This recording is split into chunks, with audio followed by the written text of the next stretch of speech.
Nah, ini salah satu jalan bagi kita untuk memahami kepribadian.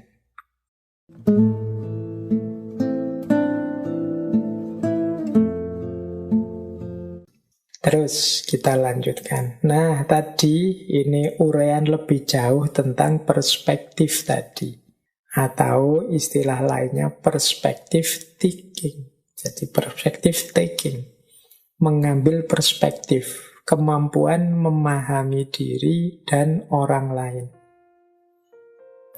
Apa sih yang kita pahami dari orang lain itu?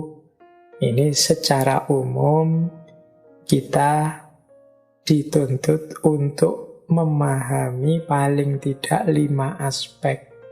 Kalau bisa, semakin bisa kita memahami 5 aspek ini, semakin lancar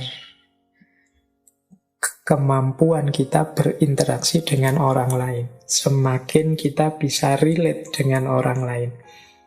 Yang pertama apa? Yaitu pemikiran dan emosi, thought. Kita bisa memahami pikiran-pikiran dia, gagasan-gagasan dia, dan emosi dia. Jadi kalau kita sedang berinteraksi dengan orang lain, pastikan kita tahu ini dia sedang marah, sedang sedih, sedang senang, sedang semangat untuk memberi nasihat, atau sedang semangat untuk minta petunjuk, dan lain sebagainya. Ini namanya emosi-emosi. Jadi selain pikiran-pikiran dia, kita bisa menangkap emosinya. Jadi ini dia dalam suasana apa, nuansa dirinya sedang apa, sedang sangat senang, sangat sedih, ataukah sedang gembira, atau sedang bosan, atau sedang menghabiskan waktu, dan lain sebagainya. Ini penting kita pahami dari orang yang di sekeliling kita, yang sedang berinteraksi dengan kita. Kemudian yang kedua, motif dan tujuan. Motif and intention. Orang ini maunya apa sih? Inginnya apa? Nah, itu harus juga kita pegang.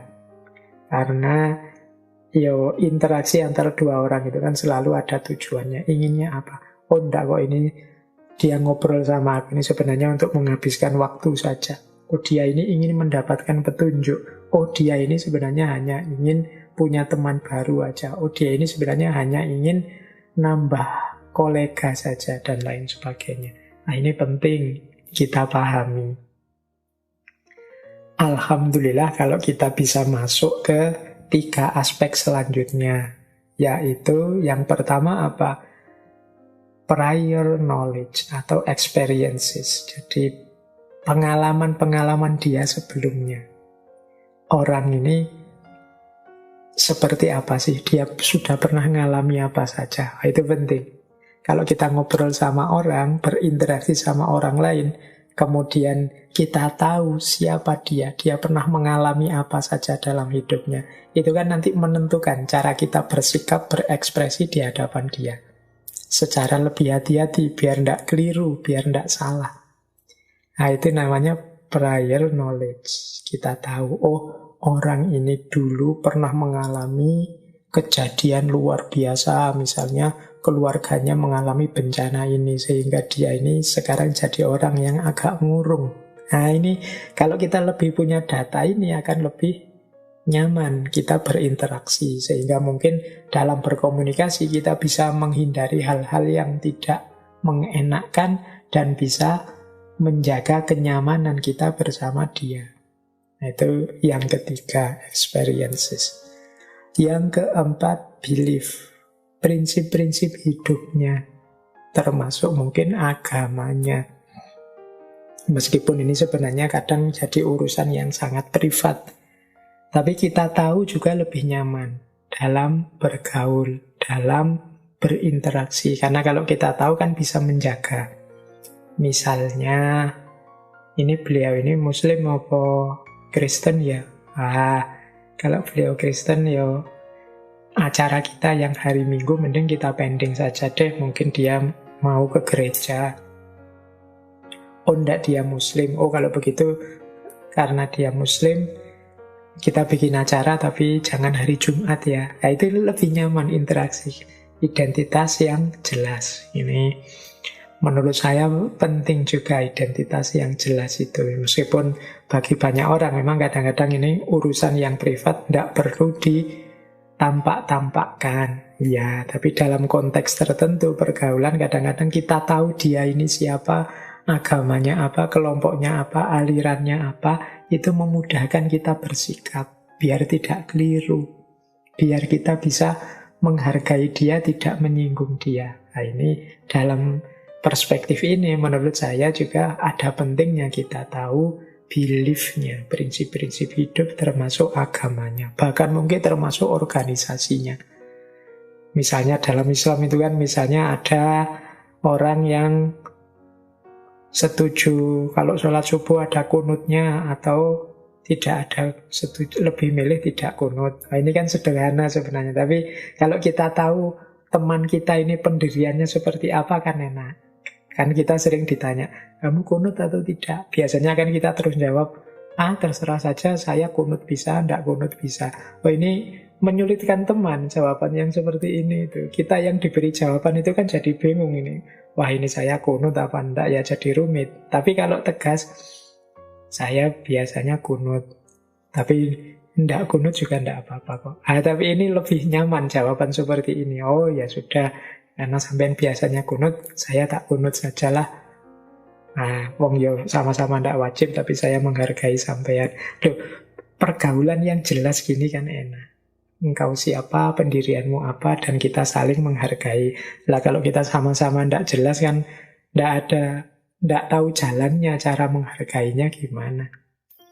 Jadi itu penting dalam berpikir sosial. Kalau bisa, karena memang dalam kondisi tertentu kita sulit untuk masuk ke ranah privatnya orang. Dan yang terakhir juga penting, personality. Personality ini kepribadian. Kalau kita tahu orang ini kepribadiannya gimana ya, mudah marah atau sabar, atau ini orang ini tegas, ataukah orang ini santai. Kalau tahu kan enak. Cara menyikapi, memposisikan diri kita di hadapannya kan enak. Jadi karena memang pergaulan yang baik, berpikir sosial yang tepat, itu semakin banyak variabel orang-orang di sekeliling kita yang kita tahu, kesimpulan-kesimpulan yang kita tarik dari pemikiran sosial kita akan jauh lebih tepat. Kita akan lebih pas memahami orang lain. Ya termasuk memahami diri kita sendiri. Sebelum memahami orang lain kan memang jalannya memahami diri kita sendiri. Jadi kita siapa, dia siapa, itu penting. Setelah jelas aku siapa, dia siapa, tinggal kita atur bagaimana sih jalan kita untuk saling menghormati, saling menghargai, bekerja sama mewujudkan ideal cita-cita kita bersama. Baik, jadi itu perspektif taking. Jadi bagaimana kita mengambil perspektif. Kalau kita tahu hal-hal 5 tadi, kita sekarang bisa memahami sudut pandang orang yang berinteraksi dengan kita. Kita paham pikiran-pikiran dan emosinya, kita paham motif dan tujuannya, kita paham pengalaman-pengalaman dia sebelumnya, prinsip-prinsip kepercayaannya, dan juga kepribadiannya. Baik, ambil nafas sebentar. Mungkin teman-teman ingin minum dulu atau ingin ngapain dulu, silahkan. Semoga yang depan-depan tadi sudah bisa ditangkap sedikit-sedikit, semoga sudah mengendap. Oke, kita lanjutkan. Jadi kita sudah belajar sedikit malam hari ini tentang apa itu berpikir sosial, keterampilan apa saja yang harus kita miliki dalam berpikir sosial, kemudian bagaimana cara kita memahami orang lain, aspek-aspek apa yang harus kita pahami. Kita lanjutkan di antara yang tadi kita bahas tentang aspek-aspek yang harus kita pahami. Penting untuk kita mendalami juga kalau memang mungkin dan mampu, yaitu aspek kepribadian. Ini teman-teman bisa banyak belajar dari wilayah psikologi. Menurut catatan saya, untuk memahami seperti apa sih kepribadian seseorang itu, ini saya ambil beberapa dari teori psikologi, ada 4 jalan kita bisa memahami pribadinya orang lain. Yang pertama, melalui caranya berekspresi. Yang kedua, kita pahami melalui caranya memperoleh informasi. Yang ketiga, kita simpulkan dari cara dia memutuskan. Dan yang keempat, kita simpulkan dari caranya bertindak, caranya melakukan sesuatu. Jadi ini 4 strategi untuk memahami kepribadian orang lain. Gaya ekspresinya, cara dia memperoleh informasi, cara dia memutuskan, dan cara dia bertindak. Mari kita lihat satu-satu ya. Macam-macam dari 4 hal tadi. Yang pertama, gaya berekspresi. Ini kalau dalam dunia psikologi, dulu kita pernah belajar tentang seorang filosof psikolog namanya Jung, atau lengkapnya Carl Gustav Jung. Dulu kita membahas beliau dalam babak atau episode 1 bulan kita membahas tentang kepribadian. Nah, dari teorinya Jung ini, dalam hal gaya berekspresi manusia bisa dibedakan 2 gaya. Yang pertama gaya ekstrovert, yang kedua gaya introvert. Nah, ini penting kalau kita bergaul dengan orang lain. Kalau bisa kita membaca yang bergaul dengan saya ini orangnya ekstrovert apa introvert, biar kita tidak salah menyikapi dia. Kalau orang ekstrovert itu orang yang lebih fokus pada hal-hal yang kelihatan, yang lahiriah, pada tindakan, pada peristiwa, pada orang-orang. Sementara yang introvert lebih fokus pada hal-hal batin, emosi, rasa, pengalaman. Kalau orang ekstrovert senang berinteraksi, tapi orang introvert lebih suka sendiri. Orang ekstrovert senang dengan keramaian. Kalau orang introvert suka dengan ketenangan. Nah, ini kan berarti kalau kita tahu, oh orang ini introvert, jangan diajak keluar-keluar lama-lama. Dia tidak suka pada keramaian-keramaian. Kalau ngajak jalan yang arahnya menuju ketenangan, kedamaian, mungkin di tempat-tempat yang tidak terlalu ramai, yang sifatnya kontemplatif, dan lain sebagainya. Kalau orang introvert. Kalau orang ekstrovert, ya tidak masalah, kita ajak ke keramaian, kita ajak bertemu orang banyak, dan lain sebagainya. Nah, ini perlu kecerdasan, kita menyikapi lawan komunikasi kita. Kalau orang ekstrovert lebih suka aksi, kalau yang introvert lebih suka refleksi. Nah, ini juga penting kita pahami. Jadi, mungkin kalau kegiatan-kegiatan lapangan yang rame, yang ketemu banyak orang, ini lebih asik kalau ngajak orang ekstrovert. Tapi kalau kegiatannya sarasehan, diskusi, pendalaman-pendalaman, nah orang introvert mungkin lebih asik. Kalau orang ekstrovert itu lebih fokus pada keluasan. Sementara orang introvert itu lebih fokus pada kedalaman. Orang ekstrovert lebih suka didengar dan dilihat. Sebaliknya orang introvert mungkin lebih suka melihat dan mendengar saja. Nah ini kan berbeda. Jadi kalau kita mengamati gaya berekspresi teman kita, orang-orang sekeliling kita, saudara kita, atau siapapun, bisa kita pahami kepribadiannya paling tidak dari dua kategori ini. Nah, kalau kita sudah paham, kita bisa mencari yang cocok dengan tipe-tipe ini. Oh, adikku yang nomor sekian ini agak introvert. Berarti kalau tak ajak jalan, lebih suka ke mungkin gunung-gunung yang sepi, atau laut-laut yang tidak terlalu ramai. Sementara adikku yang ini, dia ekstrovert, ekspresif. Mungkin dia suka kalau ke taman bermain yang ramai, atau ke alun-alun, atau kemana. Nah ini salah satu jalan bagi kita untuk memahami kepribadian. Gaya ekspresi. Apakah ekstrovert atau introvert? Jalan memahami kepribadian yang lain dalam rangka agar kita cerdas secara sosial, berpikir sosial yang canggih adalah kalau mampu, mari kita gali bagaimana cara orang-orang sekeliling kita, teman kita, atau siapa saja, cara dia memperoleh informasi. Jadi, cara dia memperoleh pengetahuan. Dia ini dapat pengetahuan banyak dari mana.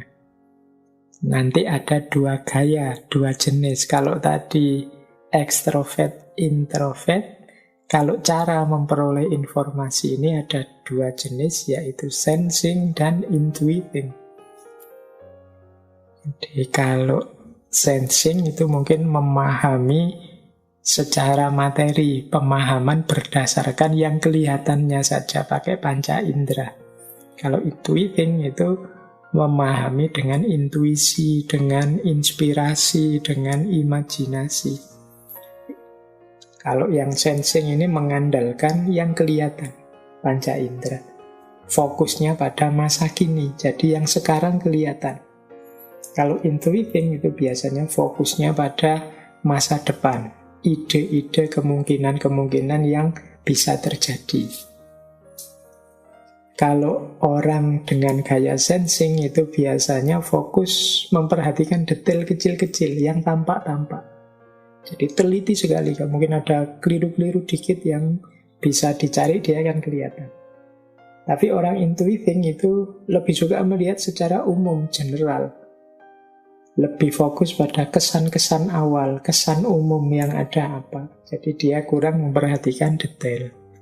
Tapi dia lebih mengarah pada perspektif-perspektif.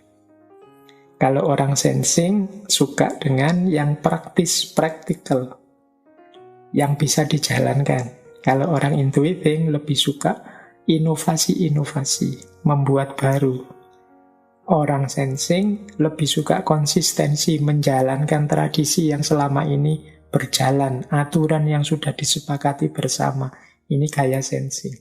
Tapi gaya intuiting lebih suka mencari kesempatan, peluang baru, inovasi-inovasi baru. Nah, ini dua gaya yang berbeda. Saya tidak menyebut mana yang baik, mana yang buruk. Dua-duanya baik. Hanya saja berbeda. Beda cara memperoleh informasi. Beda, ini kalau dalam bahasa filsafat ini perbedaan epistem. Jadi perbedaan cara memperoleh pengetahuannya. Yang satu gaya sensing, yang satu gaya intuiting. Ya kita akan menyikapi dua gaya ini secara pastinya berbeda. Yang satu lebih suka inovasi, yang satu lebih suka patuh aturan, menjalankan norma-norma yang sudah ada. Ini kan beda. Jadi sikap kita pun nanti harusnya beda menghadapi dua orang ini. Kalau orang yang sukanya intuiting, mencari kesempatan, peluang, inovasi baru, kok kita paksa agar patuh pada aturan, konsisten, jangan berpikir macam-macam, dia akan sangat tersiksa. Kalau seperti itu gaya kita di depan dia, ya itu namanya kita tidak cerdas secara sosial, tidak mampu berpikir sosial dengan baik. Nah, ya bisa jadi kita jadi putus hubungan dengan dia, wong dia tersiksa dengan hadirnya kita. Itu yang kedua. Yang ketiga, cara memutuskan. Jadi cara mengambil keputusan. Ini juga ada dua gaya. Gaya yang pertama, gaya thinking, berpikir. Gaya yang kedua, gaya feeling, merasa. Orang yang thinking itu kalau memutuskan sesuatu lebih banyak pakai logika. Dia berpikir objektif, melakukan analisis-analisis logis. Nah, orang yang mengandalkan feeling itu banyak memutuskan secara subjektif, mengandalkan perasaan-perasaannya. Biasanya patokannya standar-standar nilai yang diyakininya. Jadi ini dua-duanya sama-sama baik. Tapi kan kalau yang akal bisa sampai pada kebenaran, Pak, yang feeling juga bisa sampai pada kebenaran. Kalau urusan sampai pada kebenaran, dua-duanya bisa. Keliru juga dua-duanya bisa. Wong ini jalan, ini cara. Jadi tidak ada cara itu yang universal, selalu benar, atau selalu salah. Pasti ada kurang dan lebihnya. Ada memang orang tipenya tipe thinking. Apa-apa harus dipikir dulu secara rasional. Pertimbangan-pertimbangannya rasional. Ini baik. Tapi ada orang yang pertimbangan-pertimbangannya subjektif, pakai rasa. Mungkin teman-teman ada ya teman yang kok rasanya ndak enak ya, ndak srek ya. Mungkin yang pas ini deh. Kalau yang itu aku ndak srek. Ada kan yang begitu. Itu gaya feeling namanya. Jadi andalannya apa? Standar-standar nilai yang selama ini. Jadi kalau ada hadis kan, ada hadis itu yang bilang bahwa dosa itu maha kafi sodrika wakarihta ayat tolia alaihin nas. Dosa itu apa yang berguncang, haka itu bergoyang hatimu. Jadi ada rasa ndak enak, ada rasa ndak nyaman dalam batinmu, dan engkau ndak suka kalau orang lain tahu. Nah, ini kan parameternya ini dosa apa ndak, selain kita cari di kitab-kitab suci ajaran para ulama. Kalau ini thinking, itu dosa apa ndak, dalilnya apa, argumennya apa. Tapi ada juga gaya feeling. Kalau kamu rasanya ndak enak, ingin ngomong itu, rasanya nggak enak, ingin melakukan itu, kemungkinan itu dosa. Nah ini namanya feeling, memutuskan berdasarkan perasaan yang subjektif. Jadi yang satu analisis logis, yang satu standar nilai. Meskipun ada yang bilang, kalau thinking ini karena sifatnya norma-norma yang pasti, rasanya agak kaku, tidak fleksibel. Yo, karena pakai logika. Logika itu kan 1 tambah 1, 2. Setengah lebih kecil dari 1. Kalau A, ya A. Kalau B, ya B. A tidak sama dengan B. Nah, ini rasanya lebih kaku. Sementara yang feeling ini lebih luas, lebih adaptif. Karena menghadapi situasi apa saja, dia meraba dengan rasanya. Ini cocok apa enggak ya? Ini sesuai apa enggak ya? Mungkin yang pas ini deh. Mungkin yang sesuai ini deh. Nah itu bedanya thinking dengan feeling. Kalau thinking itu truthfulness, kebenaran. Kalau feeling itu sering dikaitkan dengan kebijaksanaan atau tactfulness. Jadi ya karena bijaksana itu kan banyak berurusan dengan ketepatan rasa. Terus kalau thinking itu fairness, adil, pas. Kalau feeling itu compassion. Jadi rasa sayang, rasa kasih. Bisa jadi yang menyetir keputusan. Orang yang thinking itu dia adalah seorang yang clear mind, pikirannya jernih. Kalau feeling itu orang yang kind heart, orang yang hatinya baik. Jadi ini dua-duanya ya baik, wong hanya gayanya saja berbeda. Cuma kan kita ketika berinteraksi dengan orang lain, kalau kita paham gaya berpikir, gaya dia memutuskan, kita menyikapinya jadi lebih bagus.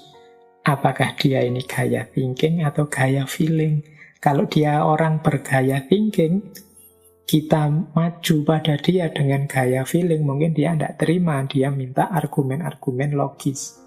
Kalau kita punya teman yang gaya feeling, kalau kita maju pada dia dengan gaya thinking, dengan analisis logis, dia tidak akan terlalu merasa nyaman, karena ukuran dia adalah standar perasaan, cocok atau enggak, sesuai apa enggak dengan yang dia rasakan. Nah, ini dua gaya yang berbeda.